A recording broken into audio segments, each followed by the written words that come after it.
Good afternoon, everyone. My name is Yashashwini and I am from Seventh Day Adventist High Schools. The Views NGO came to our school and we are doing organic farming in our school. By using organic farming or like vegetables and fruits, we can get a good nutrition food and we can be a healthy person. So everyone should be అందరికీ శుభోదయం. నా పేరు షణ్ముఖప్రియ. నేను seventh day Adventist high స్కూల్లో నుంచి చెప్తున్నాను. ఈరోజు నేను ఆర్గానిక్ ఫార్మింగ్ గురించి చెప్పబోతున్నాను. చాలామంది ఆర్టిఫిషియల్ వెజిటేబుల్స్ తినడం వల్ల చాలామంది అనారోగ్యానికి పాలవుతున్నారు. దీనికి కారణం మనం తినే కూరగాయల్లో పెస్టిసైడ్స్, కెమికల్ ఫర్టిలైజర్స్ ఉండడం.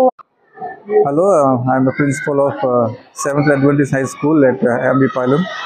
We are very happy to inform you that with the collaboration and the support of View NGO, we would like to plant organic vegetable garden in our campus.